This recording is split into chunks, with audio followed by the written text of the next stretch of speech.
Sou irmã Imaculada, sou de Benguela.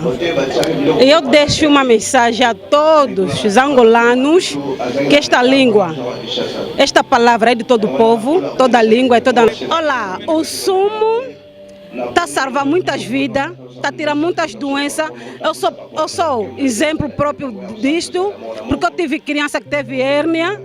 Falaram que podia acontecer uma operação, mas graças a Deus só usamos sumo, não foi operado, aquela hérnia desapareceu graças a esse sumo. Acreditam neste sumo que é mesmo verdadeiro. Amém. Eu também sou a irmã Natália, sou de Cabinda. Eu recebi essa palavra a partir do Sul. Os irmãos aproximam, essa palavra não é de ninguém, toda a nação. Todo o povo, toda a nação aproxima, porque essa igreja está a salvar muitas vidas. Os irmãos aproximam. Eu me desejo que todas as nações que estão aproximam essa igreja, que vão ter salvação. Amém.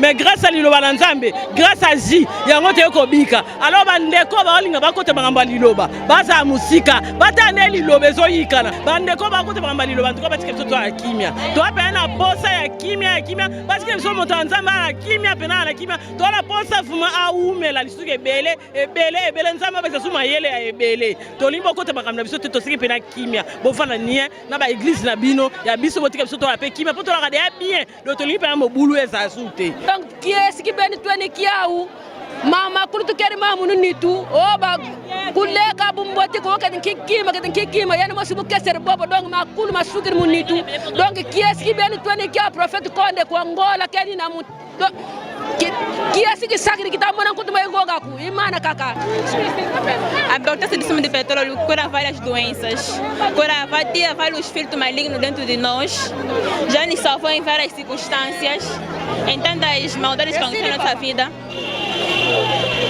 O sumo de Deus nos protegeu, nos tirou das doenças do nosso corpo, nos curou de várias formas, todas as doenças de curou. Por isso é muito importante na nossa vida, o sumo de petróleo. Amém. Atukaya konde, aumela.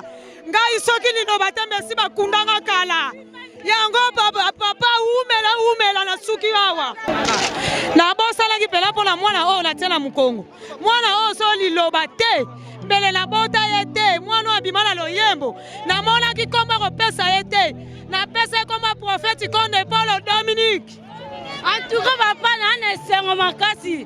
Do so liloba te na ebite ngai shaida o so kina koma wapi. Do liloba o esunga ngai, e batela ngai. So na yamba liloba banakala me o nyoso tunakuta na vie. Elingoza la pona bongo te en tout cas prophète konde. Avanda na ngwende na ya zapela mosala Nzambe o Nzambe pena apona kina nenga solo. En tout cas prophète avanda pena umela. Wana prophète na biso pena donc ba o ba boya basa mokili na e. Moi message moké ya koloba na bino. Et le moment qui vendredi, les ressources ezolobama. Pour la condition il y a J, pour la promesse il y a J. Chaque fois prophète, parce que tous les temps sur ma problème, pour le problème il y a J wana. Talande ko mwana na biso atelemaki awa. Mwana oyo ya boti akufi. Akei. Mais eloko sokisi mwana wana songa na bomoyi.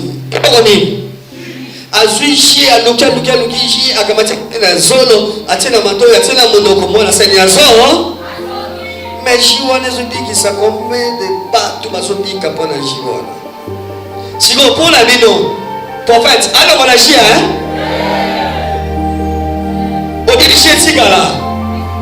mais Jésus dit que ça ébélé s'agit pas pour vivre à maté. Ébélé même dans Jésus à ce moment là mal à l'aise. Libota jiwana e uti na makanisi na yete aloti ndoto azuika kala moki yemo asali yango non yawe ne muda pesi pona pepe na yawe bika. Mais jiwana ezajia pétrole na siton esangani mutameli azui olimo maye mutasani azuki mais ça makamba molimo nde ndenge bele bozalaka aboloba misu baloba ete mosakole basalaka ji mosakole basalaka ji eza normal ji prophète apesi nde nzela epai na ngai ndaka bata asalaka kosala ji onga nasalaka non eza ndenge wana te na ngola mobimba ji epesami kaka na mbutu moko ezali ngai moko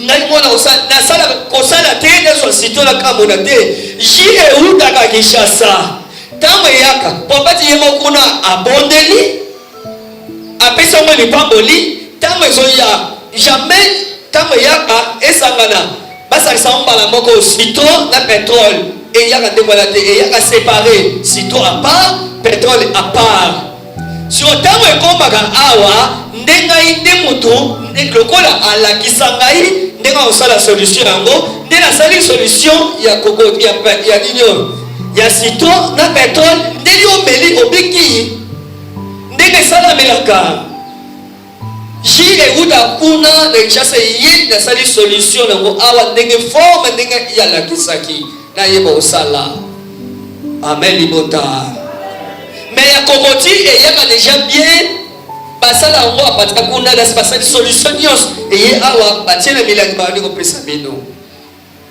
sikoyo ji wana tous les temps nyonso baproblème bazokrele baproblème tous les problèmes mikolo euti koleka semene wana bauti okrele su problème mais tala ji ya liloba même 10 ans échange à couleur te même 20 ans peji ezali même ata 25 ans tango esili etikalaka molangi ya pamba mais mutazana malade bazui mai boche ameli malade esili mai bazwa kapenza même mutazana pasi nde pona mokili balinga muto abiki sakate